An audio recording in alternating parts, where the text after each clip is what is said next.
Jolly good joy. Welcome to this week's episode of the Boys in Motion podcast.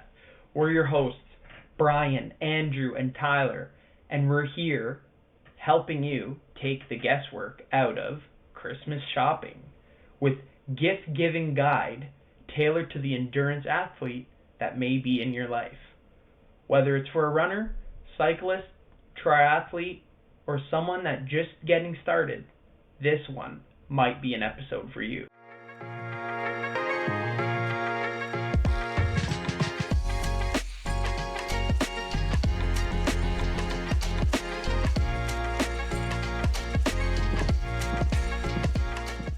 So let's dive in. We've broken down this guide into fun categories and included gift ideas that have a great range, from stocking stuffers all the way to splurge-worthy items. There's something for everyone. But in traditional fashion, let's kick this episode off with BIM Newsflash. What do you guys got? Yeah, this week we got some pretty exciting news for the BIM Around the Bay team. We have quite a few additional signups from our last episode, and I think our team at this point is about 18 runners that are running on the BIM squad. And I believe those are all 30K runners. So about 50 spots left as of recording this. Who knows? There might only be a handful by the time it comes out. But if you want a spot, join Boys in Motion team, because we'll be moving and grooving that day. Oh, I am so fired up. I'm trying to convince some more boys. I was down in Niagara for a week, and I was just trying to chipping away at some of the guys here. We're trying to get some more guys involved, but like you said, she's starting to get filled up. So we'll see. Is there other distances that people could do? I thought it was literally just 30K or like a 5K. Is there like some intermediate distances? There is, you know it. So there's the full 30K, but if you're looking for just half the fun, there's the 15K, a 10K, and a 5K. So it's actually a pretty great race for everyone, all abilities, all ages. So no matter where you're at or what distance you're looking to do, there's something for everyone. Unless you're a super freak looking for an ultra, then maybe it's too short. Oh, that's good to know. That might be the ticket in to get the boys going on the half the distance, but the same amount of fun. So we'll see. Yeah, I think we're going to need to schedule a reservation at a brewery or something right after the race, because we got a big group. We might have to lock a place down. Yeah, I'm looking forward to getting to that start line and looking even more towards the finish line. Speaking of races, the winter cycling season, I believe, is now in full force. The BIM boys have been racing on my whoosh here and there, but I think we've all aligned on a night. So Mondays at 7:30 Eastern is kind of the race time that we've found. There's an Echelon Racing League, and this is kind of one of their casual rides, but we're treating it as our race. And oh boy, we did it just tonight as of a few hours ago, and it was really, really fast. Huge shout out to Mark, who had a crazy big effort, huge power, ended up podium position. He dropped me by a mile and was up there with the big dogs and ended up in third place, which was super impressive.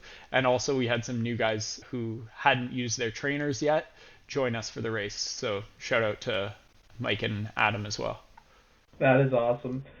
I guess Mark was eating his Wheaties all weekend so he could get a nice race in. But yeah, I don't know. He said he tapered into this Monday night race, and it sure paid off.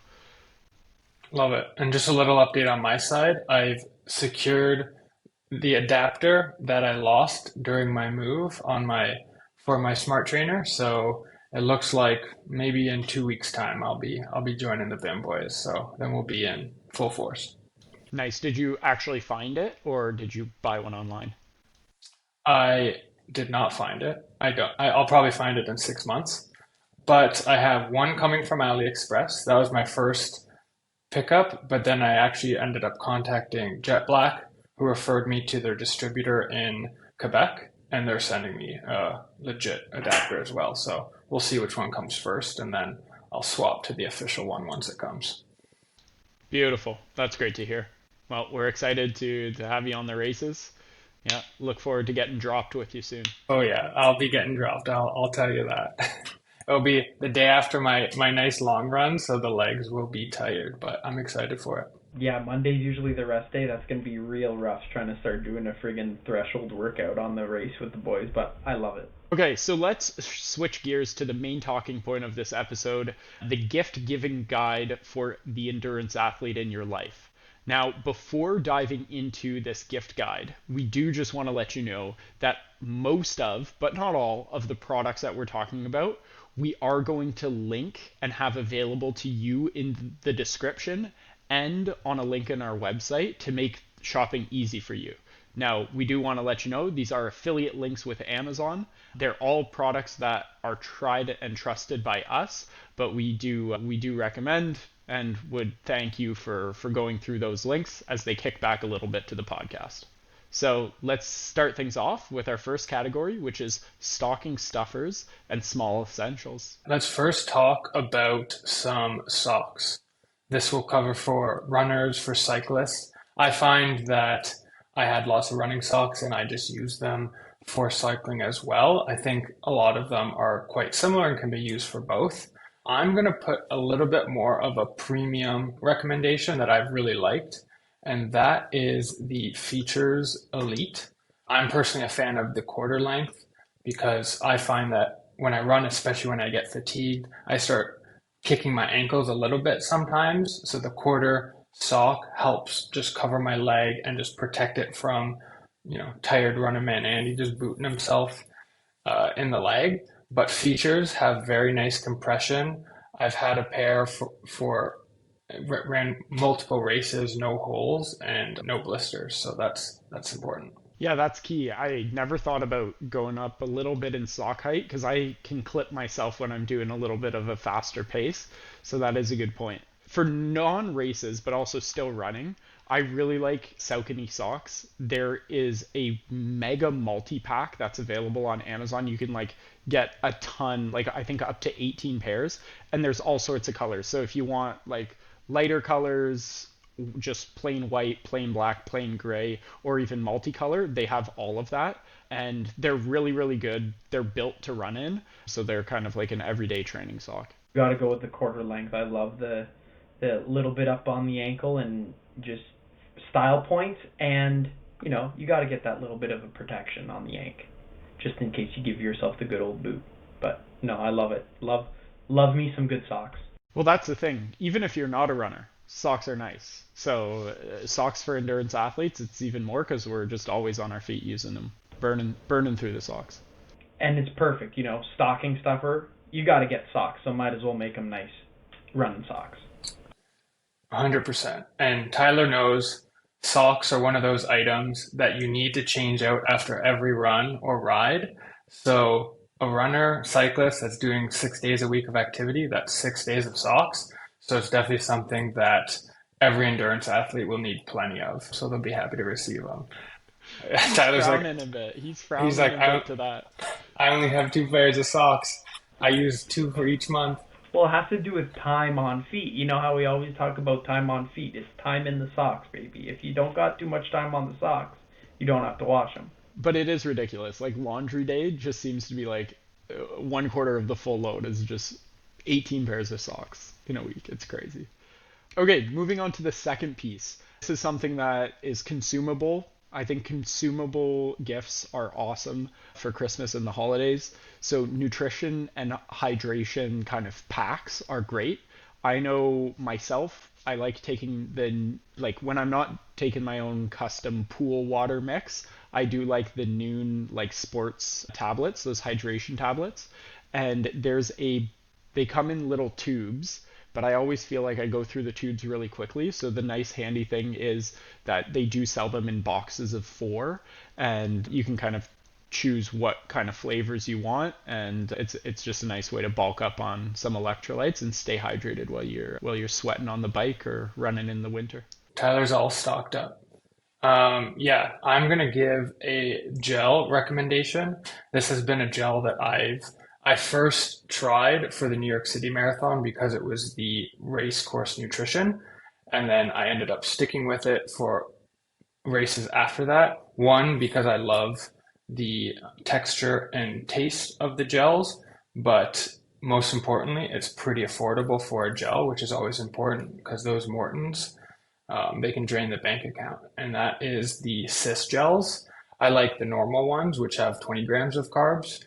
They have many different flavor options, but then also the Beta Fuel, which is 40 grams of carbs. So big bang for buck there, and a nice, not too big package for 40 grams. And then there's also the 200 milligram caffeine versions.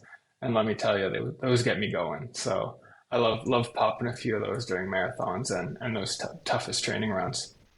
That's pure rocket fuel. That much caffeine will get you buzzing for sure. The other gels that I've gotten before and like just bought in bulk is just Goo Energy gels. They like come in mega boxes. They're not too expensive. They're a good kind of like everyday man's. There, Tyler's got the Goo as well, and I think that one was purchased online in a big box because I recognize that as one of the cheap, nice pickups. Can confirm. All right, let's move on to the next. And the three of us love our training data. And the one piece of gear that is super essential for when you're getting into endurance sports is a heart rate monitor. And lucky for all of you, there is one that is quite cheap that we have found has been pretty good. And that's the one that at least Brian and I know we use, that is the Cuspo. And that's around $30 to $35 depending on the sale. And I found it's been pretty reliable. I've had mine for just under a year now, and it's still going strong. Haven't even switched the battery, so that would be my recommendation. Yeah, 100%. I love my Cuspo heart rate monitor. Now, I do want to be careful because there's a number of different heart rate monitors that are sold by Cuspo, and I'm just looking here right now. I do really like the one with the little green circle on it. It's like an LED and it'll actually tell you when it's connected. Because if you don't have anything like that, and some of like the expensive Garmin's don't even have that, and you won't know if your gear is dead before heading out the door. So I really like that because it kind of beeps at you when it's on and running. I actually went and got one for my partner as well. Love the Cuspo. Yeah, it's funny because I find, especially my summer running gear, where it's like a little bit more meshy, generally I'll put on my shirt, and then I just look down and you can see the little blue ring and you just feel like Iron Man. That's sick. Tyler, you just showed us that nice, fancy Iron Man water bottle. Do you have any recommendations for your bike or running hydration? Good call. I do like while I'm doing longer runs, and really hot days, I do have a hydration vest, which really helps with the, obviously hydration. There's a lot of different options for hydration vests. I have the Camelback with the I forget how many liters, but it's a couple liters in the back. I know there's always a controversial but talking points on whether you like the soft flasks in the front or the hydration pack with the straw in the back. I've been going with the Camelback with the straw. I know a lot of people love the soft flasks, which I'm debating on transferring over to the dark side, but we'll see what next season brings. Yeah, I love the soft flasks. I actually have a Solomon hydration vest, and it came with two Solomon soft flasks, and those are actually most of them are actually made by Hydro Pack, so that's kind of the company. They make them in many various sizes and forms. They even make really small ones that if you, like Brian, likes making homemade goo, you could use those as a reusable goo container. But I think the the hydration product I come back to the most and I use the most would be my Nathan Quick Squeeze. And it's a water bottle that conforms to the hand, and it has a strap. So you don't actually need to hold anything. And it also has a nice pocket. So I can either put gels, or it has enough room for an iPhone. So that's what I find I use the most. No, just searching it up now. Yeah, it looks pretty convenient. I might have to alternate to that one too. That seems nice. I always see you on the longer runs with that bad boy, and it's your tried and true method, so that'd be real nice. So one thing that I really only learned of racing with you guys was the options for Body Glide and anti-chafing balms when you're exercising. I know I use it sometimes when I'm racing, and some people kind of use it every day. So that's another great stocking stuffer. You can pick them up for like $10 to $15, and it's a must-have for anybody who's putting in long hours on the road or the trail, because it can really help, save your body from excruciating and needless pain while you're out there running. So what brands do you guys trust? I know when you showed up to my house for the Toronto Marathon, you just had a of special goo. But what was that product you were using and you trust to avoid that dreaded nipple chafe these days? Oh, I think some of the viewers have seen that action shot of the nice application of that substance, but it's a good old classic Vaseline. I have the nice tub in the home bathroom, nice big tub, and then I like you were saying, I have little containers here and there throughout my different training bags, even in the car, just in case I forget it from somewhere, bringing it somewhere. And yeah, it's just those little random containers. It's right now I'm rocking with the pesto container. A lot of people like that one, or the marinara. It's really nice. Saucing up those nips. I love it. That's great. I know there's also Body Glide, which is like very well recognized as a good anti-chafe balm.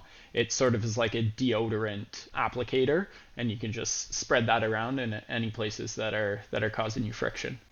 Very easy if you don't want to get messy. Another thing that might save your life, if you're a cyclist and you don't have a way to pump up a tire while you're out there, this should be key on your Christmas list from Santa, is a CO2 tire inflator or even a mini pump. I think it's a must-have for cyclists, so you can fix a flat on the road really quickly. If you're in a group ride, the last thing you want to do is be down there messing around with your tire and a hand pump for 20 minutes. So there's a Rock Bros bike inflator CO2 like nozzle, and it just will connect to Presta, and it easily fills the tire really quickly.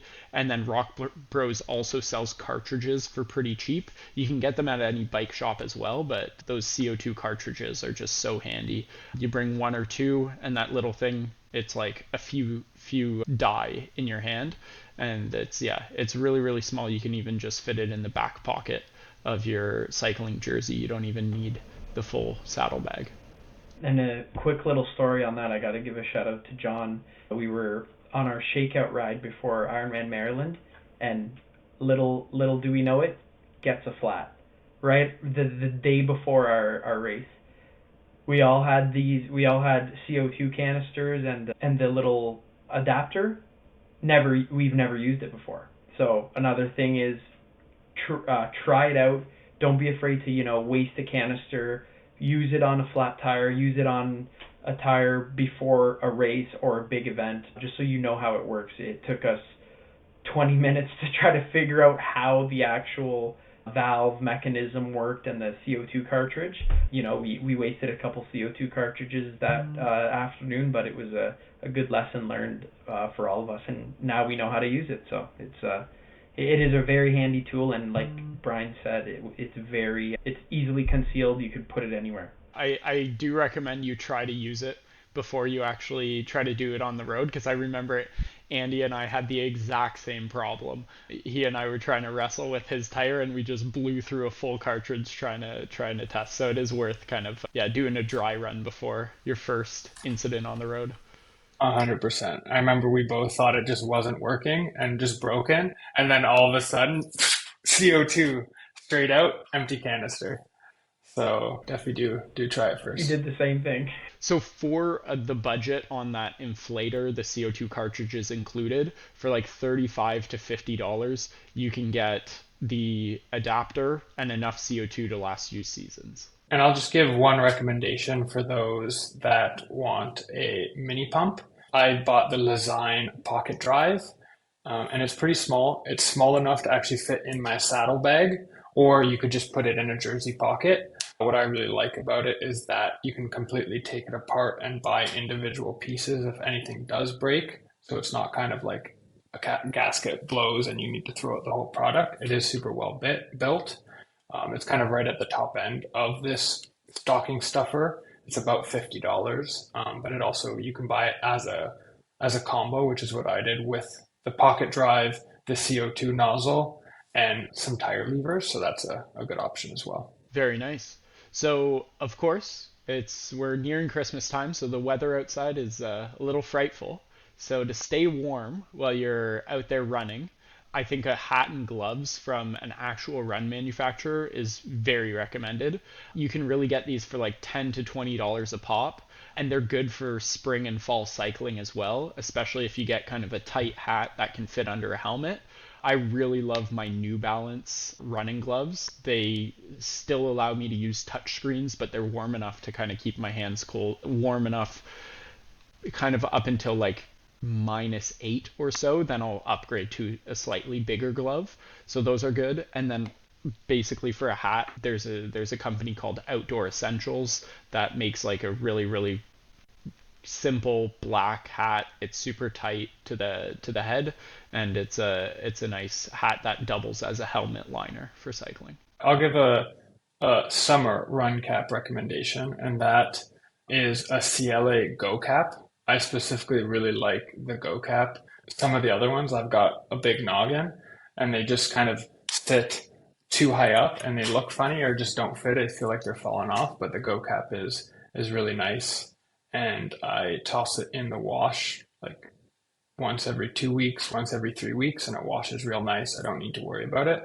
So that's lots of sweating happens. So it's good that it can wash up and you don't have to worry about it getting destroyed. Very handy. I like that tip. Tyler, I've got a question for you. As the resident swimmer out of all of us, what would you recommend as gifts for people who are starting to get into the pool or maybe are also veteran dolphins? Like speedo goggles. There's a couple. I like using the clear ones in the pool just because you don't need any tints when you're swimming in a pool. There's no sun, no glare, so the clear goggles are my go-to for the pool. I have a couple different pairs of those. You could do a couple swimming drill essentials, so like pull buoy, paddles, snorkel, even fins. A lot of good workouts start and end with fin work. So you could go all day with some nice swim accessories, all underneath that, our little stocking stuffer budget. So don't forget the swimming gear, folks. All right, awesome. Yeah. I won't be needing any of that gear, but hopefully some of our listeners will benefit from some of that swim gear. Because I was looking out into Lake Erie this past weekend, and let me tell you, that water got me spooked. I didn't even want to. A few people went in, and I said, I can't go in. So yeah, but yeah, let's move on. Oh, I think we might have some comments. I was just gonna say that was my one and done swim of the season in terms of like getting a little bit of mileage. I think I was under the water for about 2 meters. Didn't post to Strava, but I probably should have. Yeah, there are some brave swimmers out there. Is all I'm gonna say. But yeah, let's move on now to a section I think all three of us love is some tech, some endurance tech. So we'll be moving up in budget a little bit. This will be in the around the $50 to $200 range, but some nice gadgets and gear and tech that your endurance athlete might enjoy and might get big benefits from. I will kick this one off with a foam roller or a massage gun or just some nice recovery gear. And on the budget end of that is picking up a foam roller. We'll toss up a couple links of ones that we enjoy. It's not necessarily a brand thing, but two options that I'll give is one, a large, wider foam roller that's more smooth. And then another one that I enjoy is one that's a little shorter, but with a little bit of texture on it for when you're really trying to kind of work some of those tired muscles. That's something that I enjoy using as well. I think foam roller is key if you don't have one.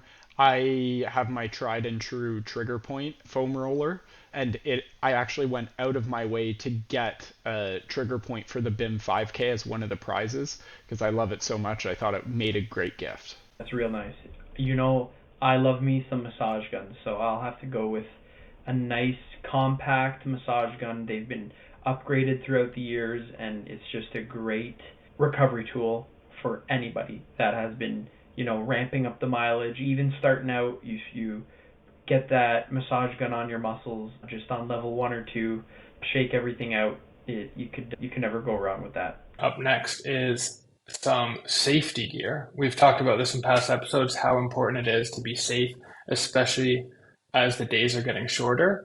So on the lower end of this, that you can pick up even below that $50 price range, is a reflective vest. And whether that be just a reflective vest, kind of like almost like a construction vest, you can pick one of those up super cheap, or you could go a level up and do the recommendation that I shared, which is a reflective vest with a light. Or Brian, how is your Nox Gear vest working out for you? Are you enjoying it? I absolutely adore the Nox Gear running vest. It was, I think, worth the extra little bit of money. It's very easy to run in, and I don't even notice that I'm running in it, but they're super high quality.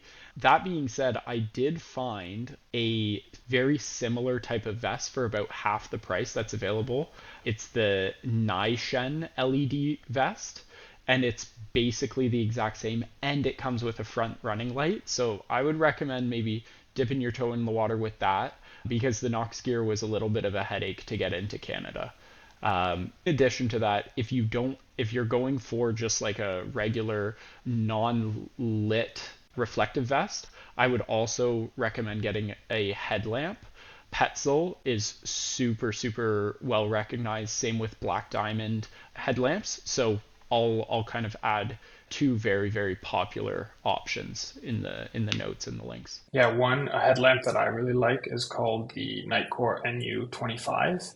And one of the reasons I really love that one, it's super tiny. It's like a little square, so you barely feel it on your head. But they also have an ultralight option, which is just paracord. Like think of the bungees and tent poles that for the head strap.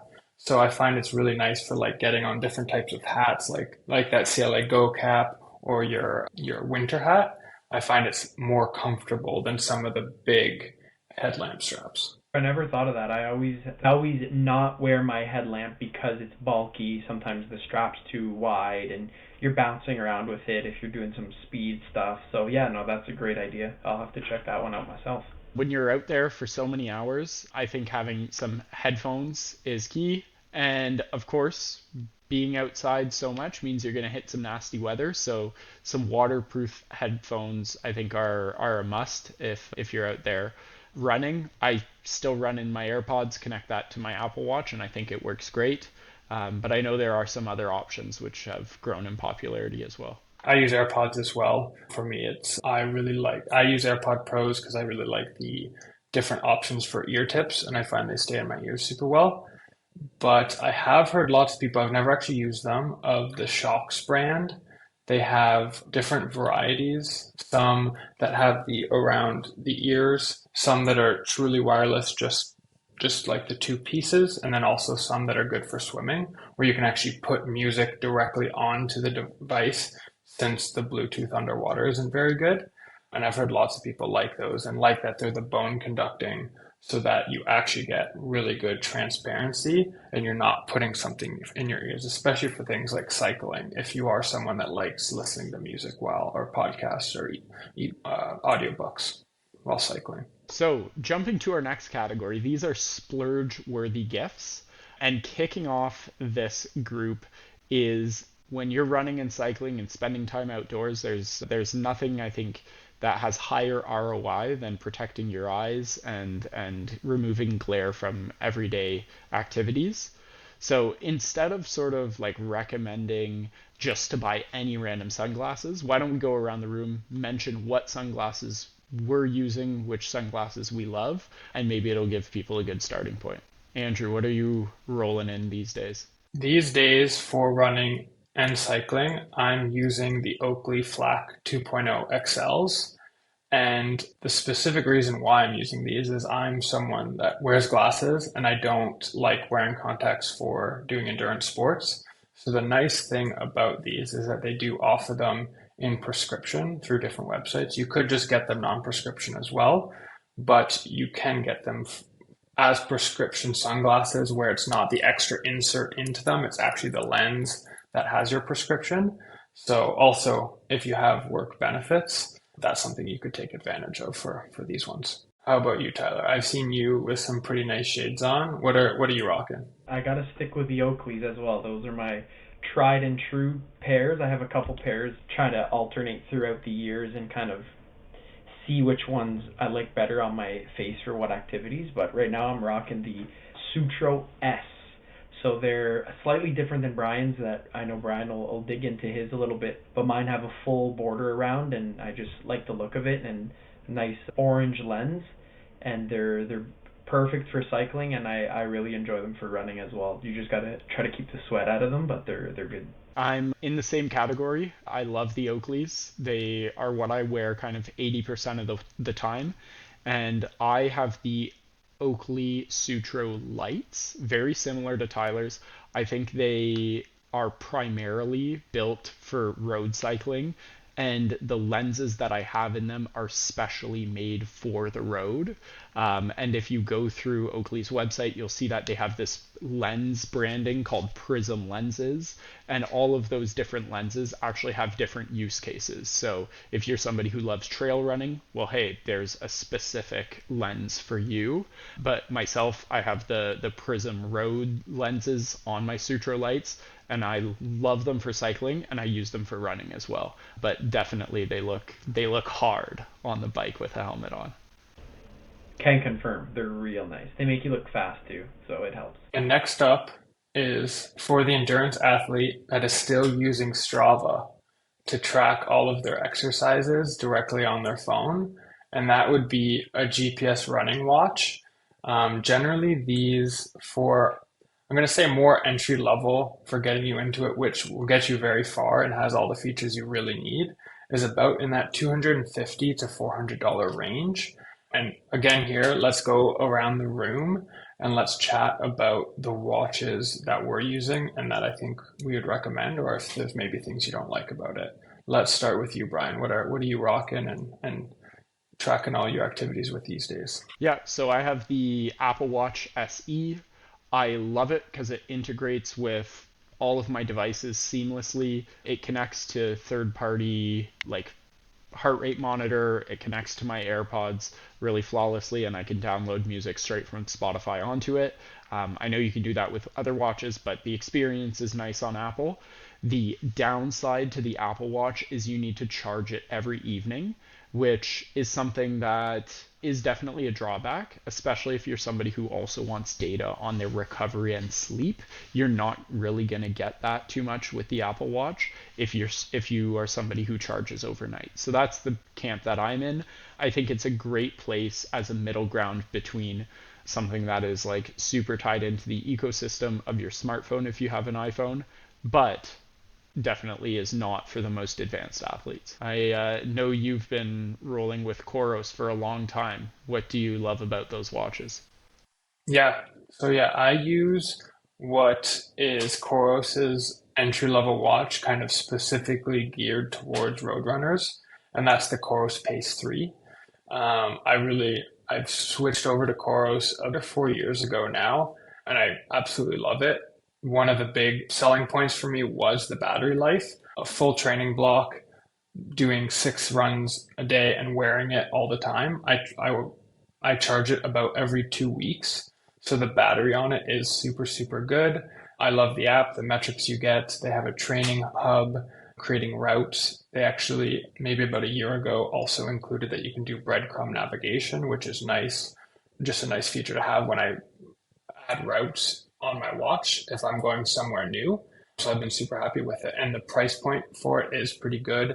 It's just over $300. So for such a fully featured watch, I do think the price is right with Koros. Finally, with the big dog running watch, Tyler, what are you sporting on that wrist of yours? I got the Garmin going. I got a Forerunner. I think it's 935. One of the base models of the Forerunner, but it's what I need to do all my activities. I did upgrade from the Apple Watch, which I found was the battery life, I guess, was just the main thing for me there. Couldn't get through a full day of activities without it kind of getting to 10%, 5% on me and maybe losing the workout. So if you did track it, basically you didn't do the workout, right? So I really had to upgrade that. But again, just seamless integration to the phone, to the bike computer, to the heart rate monitor. Sleep metrics are great. I could wear it for, same as Andrew, like 2-3 weeks at a time before I have to charge it and don't even have to think about it. So the only thing is obviously because it's in the Garmin ecosystem, you have to make sure your stuff is all Garmin. But I think once you get to that switch over, there's not really anything stopping you from just getting all the nice gadgets Garmin, and everything just seamlessly integrates on the app. So it's really nice. Just love it. The Garmin spending snowball. Once you're in, you're not leaving. Oh yeah, you're never leaving. But the key to success there is, we love marketplace and we love to find good deals. I actually can say I have not bought one Garmin item brand new yet. So it's all used items. This watch, 2020, I bought it off a guy and it's still kicking strong. So it's real nice. Very nice. They do last long. So watches are great for runners and swimmers, but they're not always the go-to for cyclists. Some cyclists prefer to use a bike computer, and bike computers are, in my opinion, the best way to kind of improve your cycling so that you have your data, the experience is so much better, you get a little bit more information to help drive those workouts and plan routes. All the above is essential with a bike computer. They can cost anywhere from $100 used up to, $1,000. But what I want to focus on is, I think, that sweet spot of bike computers, which is approximately that $250 to $400 range. And I think there's two go-to bike computers that people should look at. One, there are two main companies. One is the Wahoo Element Bolt, and they're on the V2 version of that bike computer. I myself have the Bolt V1, and I love it. I think it's a great bike computer, and the Bolt V2 just has a number of better features. The counterpart to this is the bike computer that you have, Tyler. Tell us about it. Nice. As you could guess, it's the Garmin Edge 530. It's very similar to the Wahoo Element, like you're saying, the counterpart really. We've literally rode side by side on them, so very similar. It's very nice. I love the interface. It's just like a little mini phone, very easy to toggle through and pick your screens. A lot of cool features on it as well.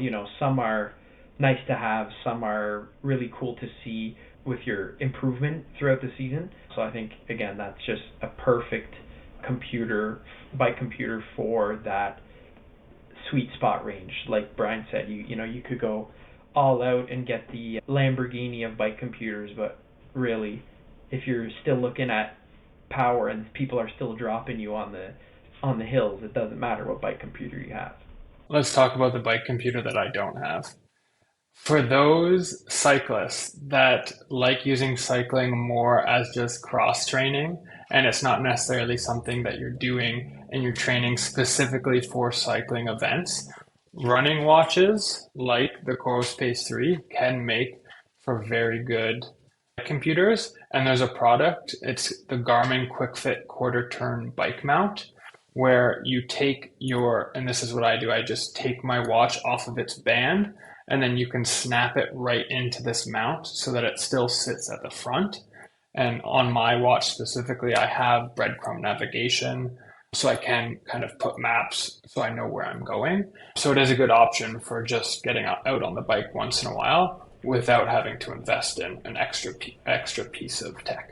That is very true. That's a good point, because actually the reason I upgraded to the Garmin watch was to use it as a bike computer. So I did the exact same thing. Actually, I think for 2 seasons before getting the bike computer, I used it. I just mounted it on my center cockpit there, and it doubled as a bike computer very easily.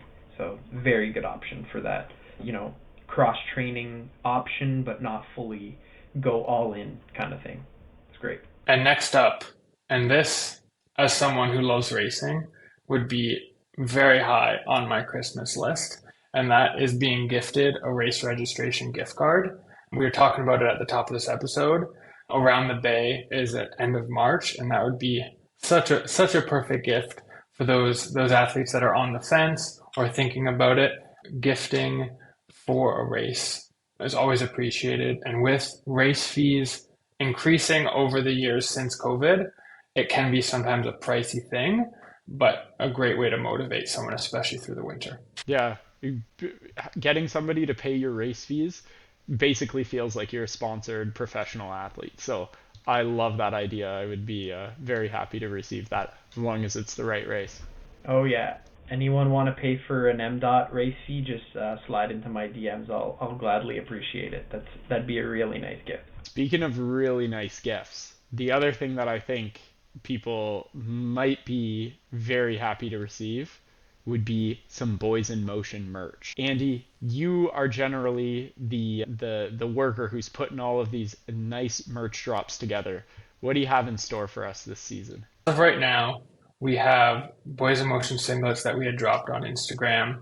Those nice purple, speedy Boys in Motion singlets for $30. We also have t-shirts, and those are $20 with same with the Boys in Motion logo.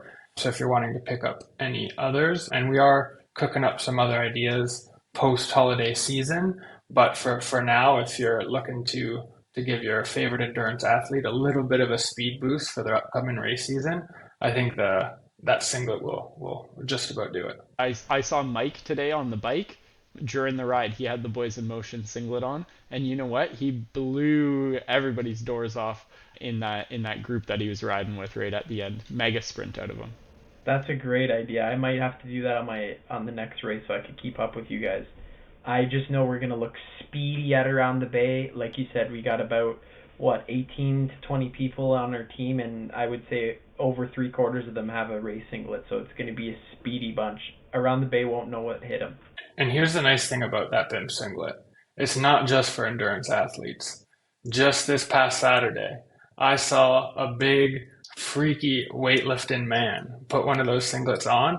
And let me tell you, athletes with upper body muscles, it looks very good on them as well. So no matter the athlete, the BIM singlet is the hot holiday pick.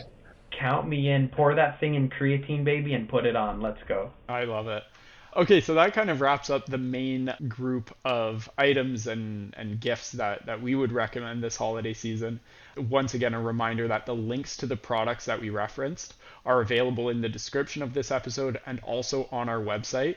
So get to shopping or get to recommending other people buy all these nice essentials for you. Moving on to chat time. We want to talk about one thing and one thing only today. The best gift you've received.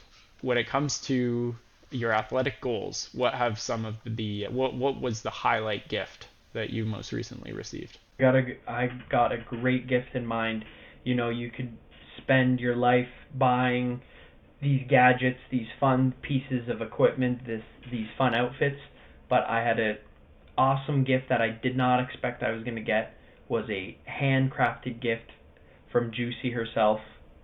It was a nice scrapbook with like a bunch of memories of like just the training journey, and like from start to different iconic moments throughout the training journey, and and it's ongoing. The book isn't over, and I found that a great idea. Just sharing moments with friends, with family, did a great job at like executing it, I could say, and it's just like it was a great gift. I'll never forget that one. It's something money can't buy. That's superb. Yeah, I remember Juicy knocking at my door, wondering if I had any nice winter run-in picks together, and I was able to provide a little input, and I think I'm featured in that book, which is real nice. Oh yeah, the boys are featured, and I was bugging her actually. We gotta print some more pictures and keep that book going for a great 2024, rolling into 2025. So, how about you guys? Let me go with Andrew. What's your go-to most memorable gift?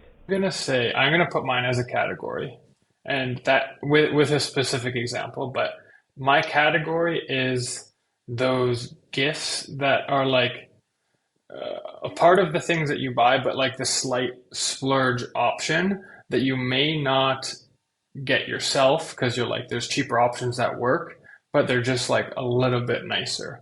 And for me, and that has kind of changed the way I buy for winter running shoes. 2 Christmases ago, I received a pair of Gore-Tex Cliftons. And before I had never bought in Gore-Tex because they were kind of, an extra $30-$40 from the normal base running shoe.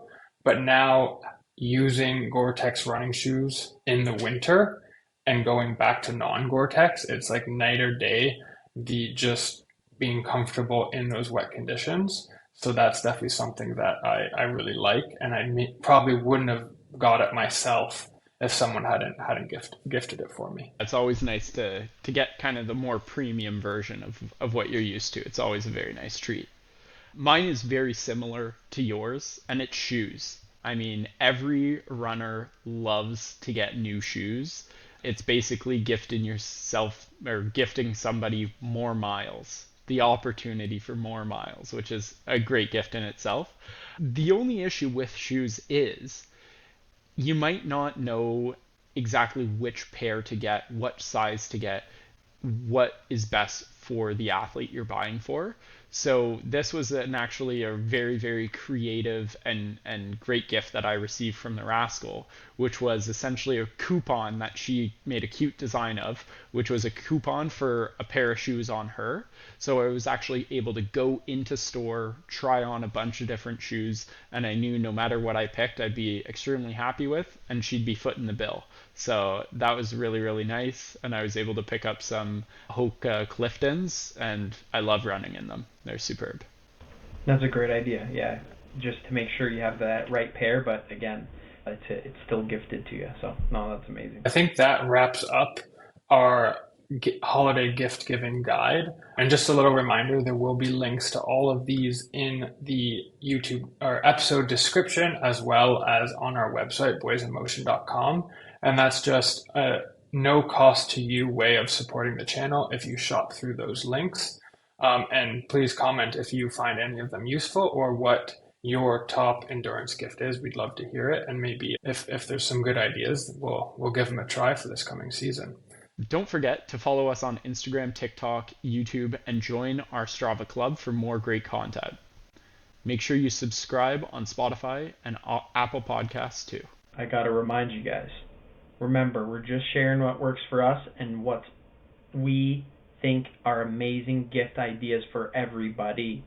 Always consult a coach or a doctor or a healthcare provider if you're not sure about what's going on. Keep moving. Happy shopping, and hope you get gifted some nice gear to power your 2025 season. Catch you next time on The Boys in Motion.